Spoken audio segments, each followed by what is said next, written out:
El desabasto ha dejado a las instituciones de salud sin proveer medicamentos para enfermedades críticas como el cáncer, e iniciativas como el INSABI no han logrado cubrir las necesidades de salud pública en los mexicanos.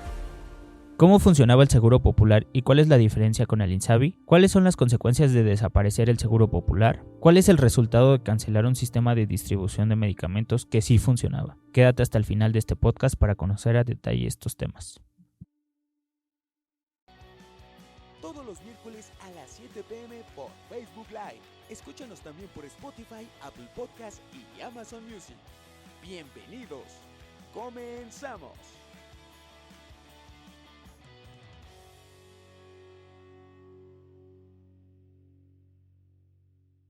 Hola amigos, bienvenidos a otro podcast de Voces de la Nación de la revista La Nación. Yo soy Jerry y espero que se encuentren muy bien. El día de hoy tenemos una invitada muy especial. Ella es Marta Romo, diputada federal por Jalisco y secretaria de la Comisión de Salud. Hola Jerry. ¿Cómo se encuentra, diputada? Pues feliz como siempre estar aquí en mi casa, feliz de estar contigo y pues hablando de los temas que me apasionan y me encanta como es todo lo que es salud pública, así que yo feliz y como pez en el agua. Así es, ya tuvimos una previa aquí que sí. Hubiera estado interesante grabar, pero bueno, vamos a darle el tema. Quisiéramos saber, diputada, acerca de cómo se encuentra la salud en este momento en México.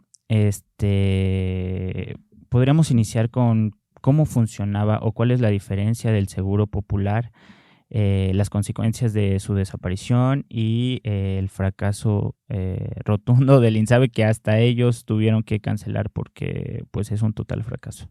Totalmente de acuerdo. Creo que el mejor medidor que hemos podido tener es el Partido Acción Nacional, sobre todo quienes tenemos la oportunidad de estar en calle representando un distrito como es el caso de tu servidora, pues ha sido súper claro y podemos ver de manera palpable el impacto que este cambio ha tenido de manera directa a los ciudadanos. Y lo más lamentable, Jerry, es que no solamente es un cambio en un modelo de salud de decir hoy se tiene y ya no se tiene, sino que en las decisiones en materia de salud pública implica vidas humanas. Implica no solamente el hecho de que les quites un derecho que está previamente ya escrito desde hace muchos años en la Constitución como es el verdadero acceso a la salud, sino que también esto les implica económicamente un impacto bastante fuerte. Lo hemos podido ver de manera clara, como la encuesta de salud ve que incluso el mexicano hoy por hoy, los índices de pobreza han aumentado, aunque AMLO en las mañaneras se la pasa diciendo que no. Lo vemos, el promedio de una familia que hoy no tiene seguridad social, que no tiene el seguro popular que en su momento se tenía, claro. El impacto mensual por familia más o menos es alrededor entre 5 y 6 mil pesos, que para una familia promedio en México eso es muchísimo. Y eso hablándote de personas que no tienen enfermedades crónicas. Se desapareció lo que son las enfermedades catastróficas, el Fondo para Enfermedades Catastróficas, que para la gente que no ubica qué son las enfermedades catastróficas, son todas esas enfermedades que son una catástrofe para las familias y que implica que ganes lo que ganes, no va a haber dinero suficiente para poder pagar estas enfermedades y el impacto que tienen, y eso hará que la persona que vive la enfermedad y la familia no solamente no tendrá lo suficiente para que pueda atenderse esta persona, sino que acaba con todo un patrimonio de generaciones y ni siquiera es suficiente. Para esto había un fondo de gastos catastróficos que este gobierno desapareció y entonces ese impacto es bastante complejo. Ahora, si bien sabíamos que la creación del Seguro Popular, que por cierto fue en el año 2003 bajo un gobierno panista, así es. Este estaba dividido o surgió pensando en que iba a ser a lo largo de 3 etapas distintas y hasta lograr una cobertura universal. Ese era el objetivo. Sabemos que el Seguro Popular tenía grandes retos y que todo es perfectible y había muchas cosas por modificar, por corregir. Esto estamos perfectamente conscientes, pero creo que es un gran error desaparecer lo que funciona en vez de corregir las cosas que son perfectibles y en su momento crear algo improvisado. O sea, para empezar, desaparecieron algo que funcionaba para crear algo que ni siquiera tenían claro qué era. que eso era el INSABI. Yo estuve en las mesas de debate de la creación del INSABI y le señalamos punto por punto todo lo que nos preocupaba y todo lo que estaba en el aire y aún sabiendo que tenía errores, públicamente en el debate lo podemos ver en donde decía, sí sabemos que tiene errores, pero así se va a quedar porque no le vamos a mover ni una coma. Y eso nos llevó a que en su momento cuando se toparon con una realidad, que el objetivo real de cambiar del seguro, en este caso de lo que ya teníamos que era el Seguro Popular, para cambiar al INSABI, el objetivo era centralizar el sistema de salud a que el gobierno federal tuviera todo el recurso y entonces él diera atención de manera directa a estados y municipios. Nosotros escuchamos en muchas ocasiones que nuestros gobiernos, la mayor parte de nuestros gobiernos panistas no firmaron el convenio porque esto implicaba que, por ejemplo, les voy a poner el caso de Aguascalientes, que tiene un sistema de salud que a mi gusto funciona y funciona muy bien. Siempre con recurso propio, algún estado como Aguascalientes le invierte de manera particular con una recaudación propia, le invierte a sus propias instalaciones. Claro. Entonces puede comprar las máquinas para quimioterapias con mejor tecnología, puede comprar tomógrafos. Entonces, si Aguascalientes o los diferentes estados firman este convenio a cambio de que el gobierno federal se hiciera cargo, en teoría, porque hemos visto que no ha sucedido, de la responsabilidad de la salud de los mexicanos, en este caso de los aguascalentenses o de cada uno de los estados, eso implicaría en su momento que también le ceden todo lo que es la infraestructura y todo lo que ellos con sus propios recursos compraron. Entonces, los pusieron en un dilema muy complicado, claro, porque mientras de que no firmaran estos convenios, no iban a recibir el recurso que estaban recibiendo previamente porque se deslindan de responsabilidades. Dicen, ok, tú no quieres firmar el convenio, entonces si no firmas el convenio es tu responsabilidad total. Lo que hace entonces es una carga mayor a estados y municipios, pero por otro lado, al firmar el convenio, ellos tienen la capacidad de llevarse toda la infraestructura que ya el Estado había comprado con recursos propios, llevárselos a cualquier otro lugar de la República sin previo aviso y dejar en total abandono a todos y cada uno de los mexicanos que representan. Entonces es una gran trampa, ¿no? Es decir, dijeron, o me das todo lo que tienes o en temas de salud o ya no te apoyo, ¿no? O sea, prácticamente les dijeron, o es tu responsabilidad o es la mía. Entonces, sí, claro, es cierto que debe de ser una responsabilidad compartida como lo hacía con el Seguro Popular, en donde obviamente el objetivo, acuérdate, la autonomía de los estados, por eso tenemos el federalismo y el pacto en su momento como tal se firmó, obviamente cada uno de los estados y los municipios tiene sus propias responsabilidades y sus facultades, igual que el gobierno federal, pero la salud no es distinto a, el objetivo es que tengan la oportunidad de colaborar en conjunto y es que se coayuden, porque la verdad, tú como ciudadano cuando te enfermas o tienes algún tema de salud, pues no vas a venir a reclamarle al presidente de la República. Tu primer respondiente es primero tu alcalde, el alcalde después el gobernador y en última instancia vas a buscar un gobierno federal. Entonces, de el Seguro Popular pasamos al INSABI, que la verdad jamás funcionó y que ellos mismos reconocieron que fue un gran fracaso, porque en realidad nunca pudieron consolidar el servicio, desaparecieron un montón de servicios que ya era un derecho garantizado. Algo que a mí se me hace súper grave, por ejemplo, las malformaciones congénitas para un recién nacido, los problemas, por ejemplo, como en enfermedades metabólicas, un número de grandes personas que se quedaron sin poder acceder a una hemodiálisis, que es una de las enfermedades más costosas y más comunes en nuestro país, la insuficiencia renal crónica y que necesita un tratamiento como hemodiálisis, la atención al cáncer en niños, en adultos, para mujeres con cáncer de mama. Entonces, todo este tipo que ya era un derecho adquirido, lo desaparecen con en esta nueva creación del INSABI. Y también la aplicaron que al mudar el INSABI por una institución nueva, la desaparecen y entonces la cambian a un instituto nuevo que se llama el IMSS Bienestar, que tampoco termina de funcionar y que todavía no tiene ni reglas de operación claras, ni que terminamos de saber exactamente qué es lo que hace y cómo termina de funcionar.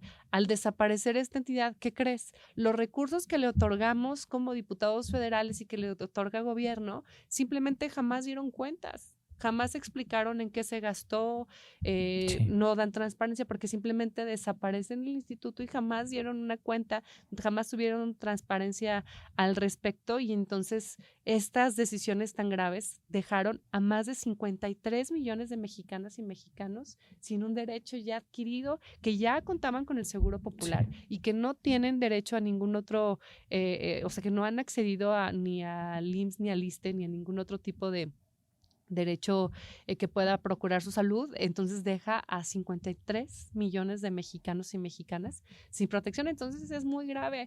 A lo mejor las generaciones que hoy nos ven, que tienen 17, 18 años, no comparan, pero les están quitando un derecho que en su momento ojalá que no pase, pero que en su momento cuando lo necesitas es cuando dices, ups, ¿en dónde está?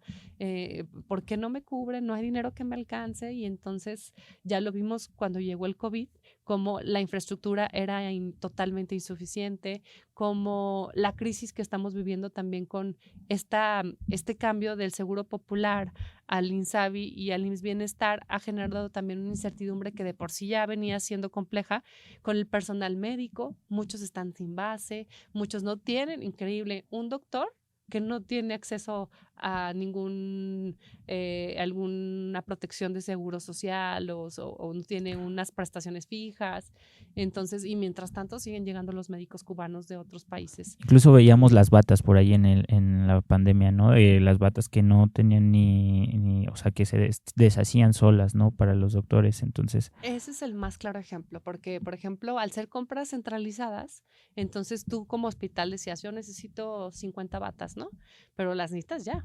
Entonces, en lo que las pides, en lo que el gobierno federal las pedía y en lo que llegaban, y entonces llegaban esas batas de papel cuando llegaban, y si pedías 50 llegaban 5 y a veces, y resulta que no cubrían las necesidades verdaderamente de lo que cada una de las clínicas estaba solicitando. Entonces, así pasó con las batas, así pasó con los cubrebocas, por eso fuimos el lamentable primer lugar en todo el mundo en personal médico que falleció por la negligencia de la cobertura de COVID, y todas estas son muertes evitables, y esa es la parte tan grave de que todas las decisiones que se toman en materia de salud de una manera irresponsable, y en este sexenio creo que una de las grandes faltantes y una de las grandes deudas que tiene la Cuarta Transformación, la autollamada Cuarta Transformación, definitivamente es en materia de salud, porque prometieron un sistema de salud como Dinamarca, que pues obviamente estamos lejísimos de estar en un sistema de salud como el de Dinamarca. Entonces tenemos grandes retos, pero lo que más me pesa, Jerry, lo que más me da tristeza es que esto se convierte en vidas humanas, ¿no? Totalmente. Y creo que por más que cambiemos a un sistema que funcione, por más que cambiemos y que corrija la plana en su momento a los grandes errores que se han hecho, nada le va a devolver la vida a los miles y miles de mexicanos que han muerto en este sexenio por las omisiones en materia de salud y por las decisiones desde las improvisaciones. A ver, que quede claro, es decir, con el Seguro Popular las personas tenían el derecho en la ley que si estabas enfermo con alguna de estas enfermedades, por ejemplo el cáncer, tenías que ser atendido. Ahora cambiaron al INSABI y ahora estas personas ya no tienen derecho por ley a ser atendidas, y además cambiaron el sistema al INSABI por supuesta corrupción y que no estaban haciendo bien el tema de las compras, o me imagino que algo así, pero desaparecen el INSABI y no dan ninguna cuenta de todo lo que hicieron, siendo que no dieron tampoco resultados de salud. Exactamente, pero o sea, el derecho no desaparece. Un Ok. derecho adquirido no puede desaparecer, así lo diga quien lo diga. Solo no lo están proporcionando. Exactamente. El hecho Ok. de que no esté siendo en efecto aplicable o que no esté siendo eso, no quiere decir que la ciudadanía no tenga derecho. El Seguro Popular garantizaba de manera directa Sí. la atención. Por ejemplo, si tú tenías, vamos a hablar de cáncer de mama, había la oportunidad de que tú, sin que tú desembolsaras de tu dinero, que llegaras a una clínica, Claro. y si ellos no te podían prever porque no tenían la infraestructura, el medicamento o lo que necesitabas, no tenían lo necesario, tú podías ir a una de las clínicas que en su momento estaban dentro de las posibilidades, y tú, mientras de que eran peras y eran manzanas, tú recibías tu tratamiento y luego en su momento se veía ellos cómo lo cubrían, qué tenían que hacer, pero tu derecho a poder tratar este tipo de cáncer era cubierto. Y esa era parte de lo que hoy no tenemos y que hemos visto que ha sido un retroceso. El Seguro Popular garantizaba que no necesitabas tener el flujo económico, Claro. la solidez económica para pagar y luego a ver cómo te regresaban el dinero. El Seguro Popular incluía 294 intervenciones dentro de un catálogo que lo llamaban catálogo universal, que hoy por hoy tenían 294, pero tenían la intención de ir avanzando poco a poco hasta que lográramos una cobertura inicial, hasta que lograra ser Total. una universal, Ujú. y por eso iba en 3 etapas. Ujú. Y la intención de cuando llegáramos al fin objetivo claro y adecuado es que pudiéramos llegar en esta última etapa con la cobertura universal a que pudiéramos atacar los problemas de salud desde un punto preventivo y no correctivo. Claro. Entonces, al poder cubrir todas las necesidades, pero pudiéramos ir avanzando hacia un sistema correctivo y como lo vemos el día de hoy, y no preventivo, aparte de que te hace un sistema de salud que es más caro, también hace que pues, el costo de vida sea mucho más alto. Hay que, al contrario, apostarle a la prevención, y el Seguro Popular obviamente iba enfocado a que esto fuera hacia ese objetivo principal, ¿no? El que migráramos de un sistema de salud correctivo a uno preventivo, y que obviamente el catálogo, en vez de ser reducido, que fuera cada vez aumentando cada una de las patologías. Ahora, nosotros en la discusión de la desaparición del Fondo de Gastos Catastróficos, que por cierto no nos han explicado a dónde se fue y que desapareció simplemente de una manera arbitraria en una sesión en donde fue totalmente ilegal, en donde incluso tomamos tribuna, en donde hicimos como partido todo lo humanamente posible para poder defender este dinero, que no solamente era de dinero de nosotros los mexicanos, sino que podía acceder también a recursos internacionales, a diferentes fondos que llegaban de diferentes organismos internacionales por diferentes causas. Entonces creo que era una forma de poder recibir muchos tratamientos, no solamente con un financiamiento propio. Claro. Y en esa discusión nosotros lo alegamos y lo tratamos de defender. Y recuerdo que en esa discusión, aparte de ser ilegal, hicieron lo que se les dio la gana y decían que era con el pretexto de que porque necesitaban el dinero para la atención al COVID.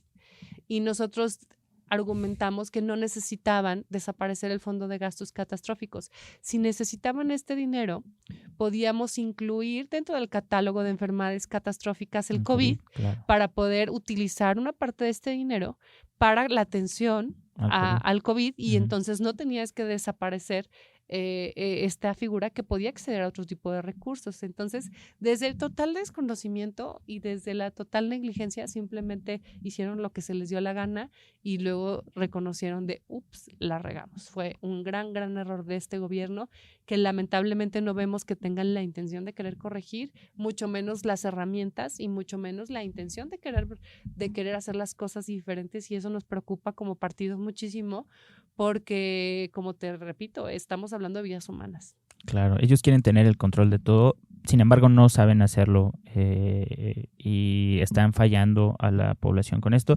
Un tema, algo que se relaciona bastante es la distribución de los medicamentos. Ellos hicieron una megafarmacia y no está entregando medicinas a ninguna parte.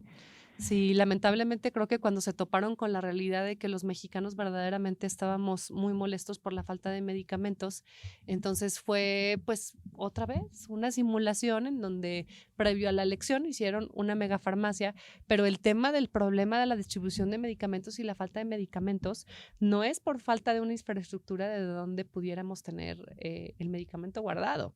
La realidad de la falta de medicamentos era que no se piden a tiempo. No sé si recordarás que hubo un momento en donde el gobierno federal se peleó con muchas farmacéuticas que eran quienes en su momento servían, que no le quiso pagar cuentas pendientes a muchas de las farmacéuticas en donde en su momento tenían adeudos y le dijeron, pues es que si no cubres tus adeudos no podemos surtir medicamentos. Entonces era nuevamente desinformación, pero también un enorme berrinche. Y la megafarmacia, inauguraron la megafarmacia con anaqueles vacíos. Sí. Unos días antes llegaron los refrigeradores enormes para poder inaugurar y no había ni una vacuna, no había ni un medicamento en donde pudieran en su momento distribuir. Ahora, toda esta inversión, que fue una inversión enorme, realmente para surtir 7, 8 recetas diarias. Uh-huh. Y mucho del medicamento que estaba en la megafarmacia no fue que compraran medicamento nuevo, sino que se llevaron mucho medicamento del IMSS y del ISSSTE, se lo llevaron a la megafarmacia para que los anaqueles se viera como que tenían por lo menos algo, porque obviamente no hicieron el pedido de una manera correspondiente y pues eso es complicado porque entonces es engañar nuevamente a la ciudadanía porque nuevamente no responden. Fíjate, por ahí está, podemos ver en las encuestas y lo podemos ver de manera científica en donde de la totalidad de las recetas en materia oncológica, uh-huh, el propio gobierno federal reconoce que de cada 100 recetas se surtieron solamente 5 de medicamento oncológico, es decir, 5 de cada 100 recetas oncológicas fueron surtidas. uh-huh. Es decir, que el 95% de las recetas que tenían que haberse cubierto en materia oncológica no fueron surtidas. Claro. Eso hablando solamente de un padecimiento. Vimos que también se ha dejado de comprar medicamento en materia de salud mental. Entonces, muchas personas que tienen padecimientos, por ejemplo, depresión, esquizofrenia y diferentes problemas de diferente tipo no fueron cubiertas. La Auditoría Superior de la Federación reveló como tal que este faltante de medicamentos era real y eso es lo que admiten. No quiero saber lo que no están admitiendo. Claro. Y la megafarmacia en su momento pues fue una cortina de humo que el gobierno federal se inventó porque venía la elección y obviamente decían y generaban la expectativa de que esto iba a cambiar cuando en realidad hemos visto que no es cierto. Claro, porque tenía las madres de familia protestando en el aeropuerto y diciéndole que por qué no hay medicinas. Sin embargo, pasaron las campañas y sigue sin haber. Exacto, pero fíjate, pasando las campañas y todo, pero yo puse un punto de acuerdo justamente con el tema. El hospital infantil aquí en Ciudad de México Uh-huh. Tiene una lista de faltantes enormes. No tiene gasas, los elevadores siguen teniendo fallas graves, no tienen medicamentos para neonatos con enfermedades graves. Vimos notas, por ejemplo, en Tijuana, en donde bebitos recién nacidos se mueren por falta del funcionamiento de las incubadoras. Hemos visto gente que muere por falta de mantenimiento en los elevadores y luego hemos visto que fallan, pero luego esa misma compañía en un montón de hospitales tiene un montón de elevadores que siguen sin mantenimiento. Entonces, todo esto corresponde a un mismo sistema y que el presupuesto ahí está. La propia megafarmacia que mencionamos, hubo muchas notas en donde vimos en donde tiene incluso recién inaugurada medicamento caducado. Fue la nota del 26 de junio del 24 en donde vimos que tenía medicina caducada. El propio gobierno federal, fíjate, Birmex es una de las empresas en su momento que ha surtido a esto. Y incluso aquí en Ciudad de México, en algunas licitaciones de algunos medicamentos, habían vetado a Birmex como empresa para poder entrar a esa licitación porque reconocían que no tenían ni la cadena de frío correspondiente para repartir, ni tenía la infraestructura correspondiente para poder darle el servicio correspondiente. Entonces, por eso estaba vetada. Y entonces ahora resulta que es el principal proveedor. Entonces, una de las incongruencias de este gobierno es que mientras de que en algunas áreas se reconocen las fallas, pues hemos visto que también por otro lado no corrigen y no cambian por diferentes compromisos que seguramente ellos deberán de entender, y eso hace que la megafarmacia pues no funciona. Tiene solamente 17 claves de medicamentos que están caducos, 17 claves, eso es muchísimo. También otra cosa que nos pareció súper grave es que en la creación, cuando mudó el Seguro Popular al INSABI, hicieron un catálogo de medicamentos en donde le decían al médico, a ver, la diabetes solamente la puedes tratar con este y este medicamento y todo lo demás no lo puedes pedir porque no está en catálogo. Entonces le estaban diciendo al médico cómo tenía que tratar a sus pacientes y no le daban la oportunidad de tener el medicamento. Entonces los médicos pues hacían lo que podían y cómo lo hacían. Y entonces las claves de medicamentos de ese catálogo ni siquiera están completas, ni siquiera en esta megafarmacia. Entonces realmente es un fraude, ha tenido enormes deficiencias y verdaderamente pues no podemos esperar que esta obra de infraestructura en donde se fueron millones y millones de pesos pues realmente vaya verdaderamente a solucionar, sino todo lo contrario. A dar resultados. En este sentido, diputada, ¿cuál es el impacto de la cancelación de las normas oficiales mexicanas en salud? ¿Nos puede comentar como un poquito de eso? Oímos hablar de eso, pero en realidad algunos pues, no sabemos a fondo cuál es el impacto que tendría esto, ¿no? ¿Qué tendrá? Sí, claro que sí, con mucho gusto. Solamente antes de pasar a otro tema, quiero darte un dato súper particular. En los primeros 146 días, la megafarmacia tuvo una solicitud en los primeros días, por lo menos de 356 solicitudes. De esas 356 solicitudes, no pudo ni siquiera surtir 750 piezas. O sea, en los primeros días. Entonces, saca costo-beneficio, es algo totalmente ilógico.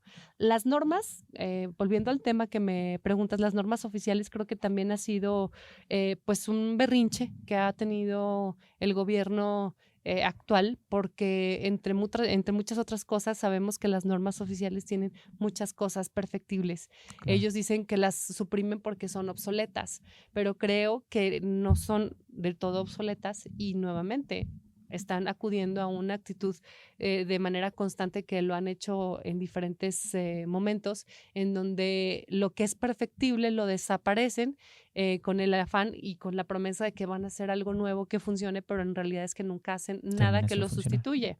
Entonces solamente las desaparecen y no crean nada que en su momento esté sustituyendo este tipo de normas. Entonces las normas oficiales las desaparecen con ese argumento, cuando a mi punto de vista y sobre todo ante el punto de vista de los expertos, deberían no de desaparecerlas, sino deberían de modificarlas, perfeccionarlas y actualizarlas para que no sean obsoletas. Claro. Esto, lo ideal debería de ser que no desaparecieran. El 8 de julio de este año culminó el proceso en donde ya desaparecieron las primeras 5 normas, entre ellas una de las que más me preocupa, por ejemplo, yo que soy de Jalisco, una de las problemas severas que tenemos, por ejemplo, en la zona norte es la picadura de alacrán, y en muchos lugares hemos visto que mucha gente incluso muere por falta de medicamentos para la picadura de alacrán, y para esto hay protocolos. Una de las muchas normas que desaparecieron fueron para el tema de la picadura de alacrán, pero también viene en los próximos días desaparición de diferentes normas que ya están aprobadas, pero que están por ya ser totalmente nulas. Diferentes normas como lo que es control de problemas como metabólicos, el control con la obesidad, que sabemos que si tú quieres migrar a que este país se vaya a un modelo en donde la prevención sea la constante, pues obviamente al tener los primeros lugares en problemas de obesidad, pues obviamente no vamos hacia el camino correcto y están desapareciendo la norma de la atención de la obesidad y no están teniendo una como tal norma nueva que pueda solucionar. Están desapareciendo otra norma que hay con enfermedades para materia de deficiencia de yodo, que es muy grave, no solamente para las niñas, niños y adolescentes, sino para todos los adultos. Están desapareciendo otra norma también muy importante, que es para el seguimiento y la vigilancia de enfermedades infecciosas. Hemos visto que también ya había, a lo largo del mundo había habido la erradicación de varias enfermedades.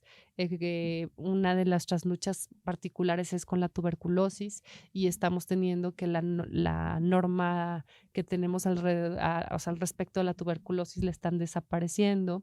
La norma oficial con la atención de las neoplasias, que obviamente implica una de las principales causas de muerte para las mujeres con más de 25 años en nuestro país, etcétera, etcétera. Entonces sí nos preocupa mucho que todo este conjunto de normas simplemente las desaparecen porque les es incómoda. Están desapareciendo más de 30 normas oficiales y el tema es que van por más y no están sustituyendo un protocolo y una norma que en su momento le da una guía a todos los sistemas de salud en nuestro país en cómo se deben de atender este tipo de padecimientos. Claro. Es una guía técnica y científica, ¿no? Para poder Yo la llamaría que es el piso. O sea, es lo mínimo que se tiene que hacer en un protocolo el mínimo de respecto calidad que tiene que tener el a cada, protocolo, sí. a cada enfermedad. Entonces, el centro de salud más pequeño del país debería de seguir la norma oficial Claro. respecto a, para que podamos tener por lo menos una estandarización mínima y básica respecto a una de las enfermedades. Entonces, al desaparecerlas sin tener ningún tipo de sustitución, pues me parece grave, porque va desde diabetes, va desde cáncer, va desde, como te platicaba, la obesidad infantil, va en temas de osteoporosis, va en contra de diferentes recomendaciones que la Organización Mundial de la Salud nos ha hecho. Entonces, por donde le busques, tiene una implicación como tal grave, y esto es que también la desaparición de estas normas se hizo sin previo consenso. Simplemente el consejo, que su titular en su momento dijo, las vamos a desaparecer. ¿Por qué? Porque yo digo, y las desaparecieron, y entonces en su momento lo único que pasa es que nos dejan sin un sistema preventivo, ¿no? Claro. Claudia Sheinbaum también ya anticipó que los médicos de Cuba continuarán en México, al menos en el primer año. ¿A qué se debe esto y cuál es el impacto en los médicos mexicanos? Para empezar, que no contratan a médicos mexicanos. La segunda, que yo puedo ver desde mi perspectiva, es que muchos de estos ni siquiera son personas que tienen o que han estudiado de la mejor forma medicina para poder atender a los pacientes, ¿no? Bueno, yo creo que deberíamos darles el beneficio de la duda, pero me parece tan lamentable que tratemos a los médicos extranjeros con todas las beneficios que nuestros médicos mexicanos se merecen. Claro. Y sobre todo, bueno, damos por hecho que se les está dando todas estas facilidades, más allá de porque son una eminencia, que mis respetos para todos y cada uno de los médicos mexicanos y extranjeros que hacen su trabajo para todos y cada uno de nosotros los mexicanos, pero responde más a un tema de un acuerdo internacional que se hizo en este momento con Bruno Eduardo Rodríguez, que fue ministro de Relaciones Exteriores en su momento, y es un acuerdo más que verdaderamente resolver nuestro tema de salud, más por un tema meramente de diplomacia extranjera, dándole la torre a todos nuestros médicos mexicanos. Te voy a dar un ejemplo, claro, un médico mexicano, después de haber hecho todos los años de medicina, pero aparte de haber hecho su seguro, su servicio social, su residencia, que debería de haber tantos cambios al respecto, así lo hubiera hecho en una universidad pública o privada. Un médico que trabaja, uno de los pocos que tienen base, porque no tienen base, un médico que tiene base, por ejemplo, en el IMSS, en el ISSSTE o en alguna de las clínicas pequeñitas, su sueldo es entre 8, 11, 15 mensuales, dependiendo quienes tienen base. En esta desaparición, nosotros recibimos en Cámara de Diputados, yo personalmente recibí a muchos trabajadores que venían de este esquema de la transición del Seguro Popular al INSABI y ahora al IMSS Bienestar.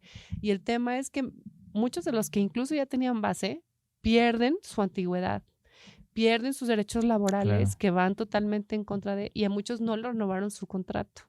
Y con estos costos, en estos pagos injustos que te acabo de platicar, en cambio vienen otros médicos de otro país y les hacen pagos que son anónimos, que sabemos que son muchísimo más altos y que les dan todas las prestaciones de salud. Ahora, la ley prevé que un médico que viene, por ejemplo, de Cuba, Ujú. debería de revalidar sus estudios y debería tener la aprobación previa con una, o sea, debería comprobar sus conocimientos para poder ejercer en nuestro Claro. país. Debería de haber incluso un tipo de homologación de lo que estudiaron y ejercieron para poder ejercer en nuestro país. Entonces están por este acuerdo que te acabo de platicar con Bruno Eduardo Rodríguez, Ujú.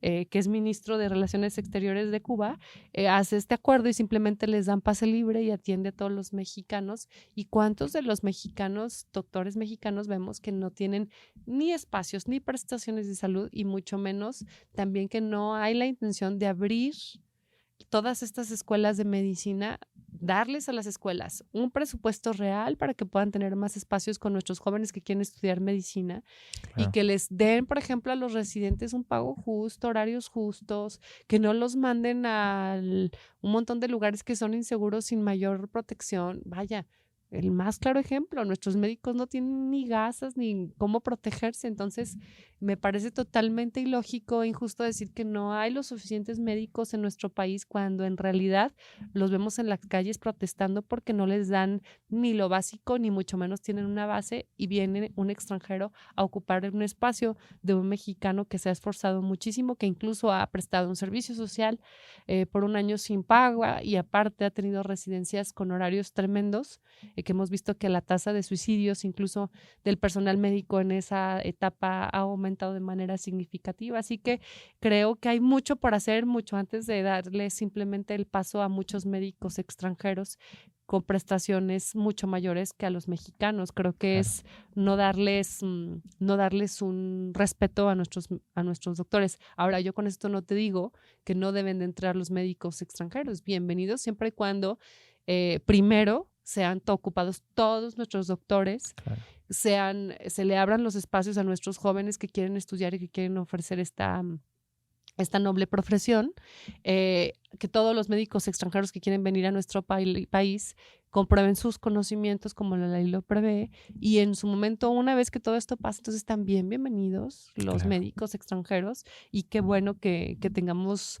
muchos médicos contratados, porque también una de las problemáticas que vemos es que por cada clínica la carga de trabajo y la carga laboral de cada uno de nuestros médicos, enfermeras y todos están sobrepasados. Yo celebro que contraten muchos médicos, pero el tema no es porque no los haya, el tema es porque no abren los plazas y los espacios para poder tener mucho más personal. Entonces sí debe de haber más médicos, sí debe haber más enfermeras, debe haber mucho más personal en las clínicas, empezando por los mexicanos. Y si después de todo eso existe la posibilidad de que venga un extranjero, bienvenido. En México les agradecemos también su trabajo, no vamos a decir que sea malo, sino que creo que el respeto a nuestros médicos mexicanos sin duda debe de ser siempre una prioridad para el gobierno de México. Diputada, ¿qué se viene? ¿Cuál es su perspectiva de lo que viene? Claudia Sheinbaum ya dijo que va a nombrar como secretario de Salud al doctor David Kersenovic. Uh-huh.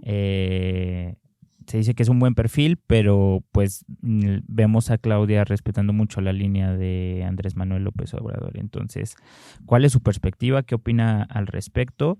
¿Hará bien las cosas o qué se prevé del secretario de Salud Bueno, en la salud? A título personal, al doctor lo respeto. Siempre creo que es una persona que tiene una trayectoria amplia. Como persona y como salubrista y como en su momento director de diferentes institutos, incluso como investigador, como un personal independiente al cargo que hoy tiene Claro. dentro del área médica, creo que es un doctor a quien yo personalmente respeto su labor y su trabajo. Como en su momento respetaba al doctor Alcocer, como en su momento respetaba a muchos de los que han sido secretarios de salud y que creo que tienen un currículum que pudiera ser no malo. Justamente lo que acabas de decir es que no necesariamente la experiencia ha ganado a las órdenes de quien está en Palacio de Gobierno. Creo que lo ideal sería que quien encabeza el Ejecutivo tenga la humildad de conocer y saber que no puede saber de todos los temas y que pudiera rodearse de las y los mejores perfiles para que en su momento pudieran hacer su trabajo, pero dándoles la autonomía de que tomen las decisiones desde su expertise. Lo vimos que, por ejemplo, en el manejo del COVID, a la hora que hubo una superemergencia, mientras de que sabían los expertos que la forma de trabajar tenía que ser parecía que el servilismo y la operación fue más política que en Cuando materia decía el de presidente salud. que no usáramos cubrebocas, haciendo que todos los médicos y todas las instituciones internacionales decían que utilizáramos cubrebocas. Y como salubrista yo no puedo entender cómo una persona con la trayectoria que en su momento pueden tener los actuales secretarios de salud, no puedo entender cómo puedan respaldar este tipo de decisiones cuando saben que va a costar vidas humanas. Yo quiero tener la fe y confío que el doctor David en su momento tuviera, y tengo toda la esperanza que así sea, porque va a ser vidas humanas lo que tiene en sus manos, que tenga la verdadera vocación que prometen todos y cada uno de los médicos cuando salen de hacer su trabajo, pensando primero en la vida de las personas antes de cumplir con las indicaciones más allá de un puesto. Me encantaría que así fuera. La verdad creo que es difícil bajo las estadísticas y bajo el historial que hemos visto en la última administración, pero pues démosle el beneficio de la duda. Creo que los grandes retos que se tienen en materia de salud es grandes porque han tenido un retroceso grande y el paquete que hoy recibe el doctor es un paquete enorme porque recibe pues prácticamente un sistema de salud totalmente improvisado. Recibe un sistema de salud donde prácticamente va a tener que cubrir caprichos presidenciales cuando sabemos que no son los ideales.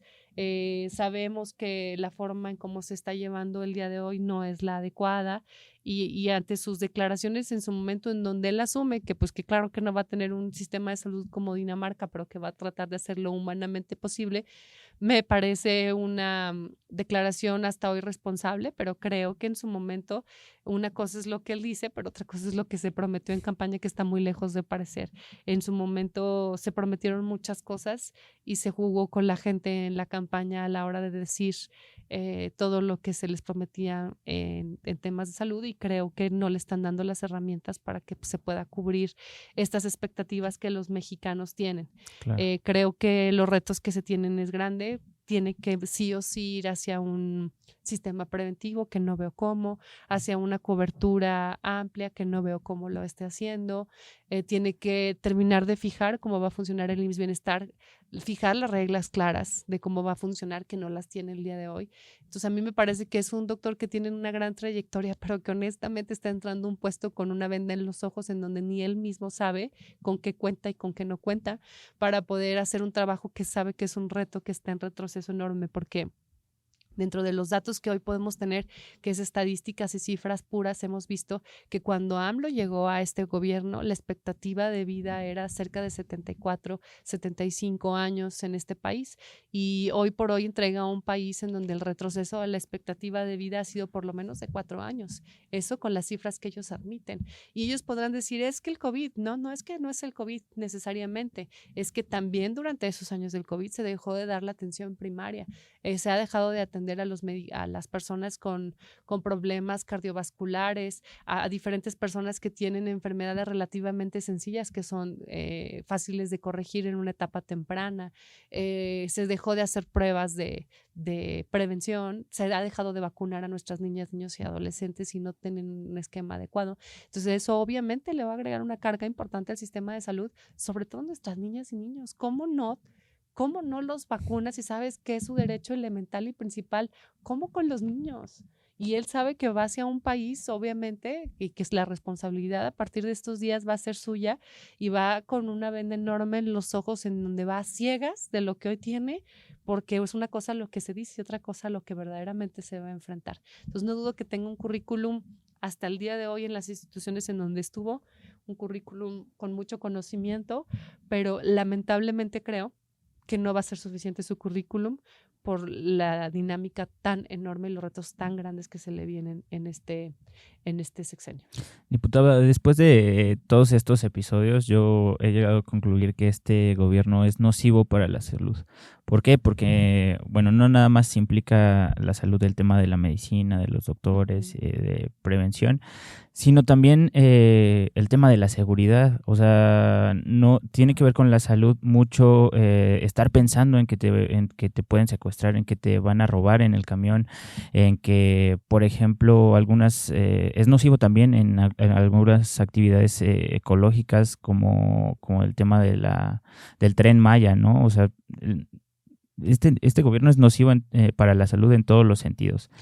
Sí, y también con la crisis de agua que hemos visto que se nos viene También, en muy poco exacto. tiempo, pues sabemos que las reservas de agua en nuestro país son pocas y que obviamente la perforación de pozos va a tener que ser cada vez a mayor profundidad y que obviamente la carga mineral que eso va a implicar para poder adquirir el vital líquido, pues nos va a generar una bronca tremenda en enfermedades como insuficiencia renal crónica, en diferentes cánceres, etcétera. Entonces no se está previendo, eso es tan grave y las decisiones que se está tomando, lo acabas de decir bien con el Tren Maya y en infinidad de decisiones que lo hemos visto de manera palpable, la forma en cómo se le está apostando en temas de manejo de la energía, en donde se le sigue apostando a los hidrocarburos cuando debería el mundo gira alrededor en que vamos a estrategias en donde deberíamos de apostarle a temas de energía renovable, vamos en contra de lo que incluso el mundo recomienda. Y eso es meramente caprichos presidenciables y eso es lo súper grave. Estamos incumpliendo en tratados internacionales. Como sabes, diferentes organismos internacionales en materia de salud hacen acuerdos para que cada quien hagamos lo que nos toca, también en materia de ecología, pero también en materia de salud para erradicar enfermedades, para que nuestro mundo sea más saludable, porque también, por ejemplo, lo hemos visto que, por ejemplo, enfermedades, te voy a dar un ejemplo, Sí. el dengue, ¿no? Sí. En su momento cuando aquí tenemos el problema en el verano, el mosquito del dengue no se controla y no se le da la atención necesaria, cuando el verano es en Sudamérica, entonces es difícil de que ellos lo puedan controlar, entonces tiene que haber cooperación internacional para diferentes enfermedades, para diferentes problemas, epidemias, etcétera, y México ha incumplido con la mayor parte de los acuerdos internacionales para el control de epidemias en el mundo. Entonces, la verdad es que quien nos escucha y defiende a Morena sin conocimiento siempre dicen, es que son mentiras, es que es el odio. No odiamos a este gobierno, no, al contrario, porque amamos a México, queremos que les vaya bien y porque amamos que la salud pública en este país verdaderamente pudiera ser diferente.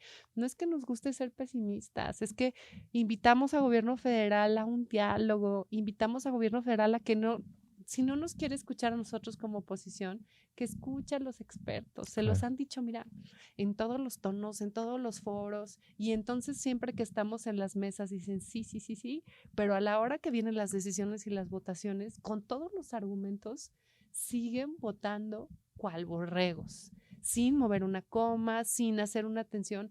Entonces estamos hablando de vidas humanas. Escuchamos a los compañeros de diferentes partidos que bajo la cámara, cuando apagan la cámara, fuera de comisiones, dicen es que en Oaxaca no están teniendo el hospital Peringanito, esto y se quejan porque no vienen a comparecer, se quejan, pero entonces cuando tienen el micrófono, cuando tienen la votación en puerta, entonces es un servilismo y un miedo tremendo a la consecuencia, entonces es una incongruencia tremenda. Entonces, a mí me encantaría que pudiéramos tener una apertura verdadera al diálogo, una apertura verdadera que pudiéramos tener la forma de poder construir en conjunto, más allá de las formas de pensar o de quién se lleva la medallita hacia un partido u otro, o la sociedad civil organizada, o también que tuviéramos la humildad, hablando de gobierno federal, hablando de el secretario de salud, que tuviera la humildad de decir, esto no estuvo tan bien y lo vamos a corregir, porque implica vidas humanas. Creo que lo que no se admite, menos se tiene la intención de corregir. No se trata de tapar el bache, para ver cómo tenemos el menor impacto. Estamos hablando de vidas humanas. Reconoce, no importa que sea de la manera que sea, reconoce que la regaste y haz las cosas diferentes, porque la expectativa de la gente es tener una cobertura como la Constitución se los promete, ¿no?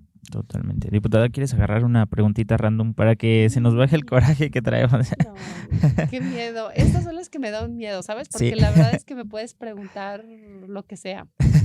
¿Hasta qué marca de enjuague bucal utilizas? No son ¿Tú tan... las haces? Sí, ¿No? nosotros las hacemos. ¿No son personales? No, Ah, nada bueno, personal. Bueno, sí, un poco, pero nada que temer. personal, Nada que temer. Es personal y peligrosa.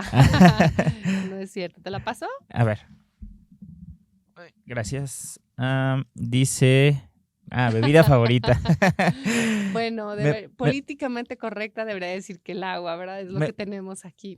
Claro, pero eres de Jalisco. Y creo que la vez Exacto. pasada también salió una pregunta parecida, ¿verdad? Seguramente sí, te he de decir, pero bueno, a ver, tengo muchas bebidas favoritas, el agua, una de ellas como buena nutrióloga, Sí. pero también pues soy de Jalisco Sí, y el claro. tequila es muy rico y los invito a que tomen tequila de Jalisco, ¿verdad? Muy bien, sí. Con responsabilidad, pero obviamente creo que sí es personal, ¿ya ves? Haces preguntas tramposas. Pero bueno, un buen tour ahí Ya por sé, aparte acaban por de hacer Tequila. una ruta nocturna por Tequila, que es un municipio, un pueblo mágico padrísimo. Acaban de hacer una ruta nocturna en donde puedes ir al pueblo de Tequila y al municipio tal Tequila, y entonces haces la ruta, puede ser de día o de noche, puedes llegar desde Guadalajara en un tren, por ejemplo, o puedes llegar de manera directa y entonces ves cómo lo producen, cuál es el proceso y la forma en cómo en su momento llega hasta cada uno de esos hogares.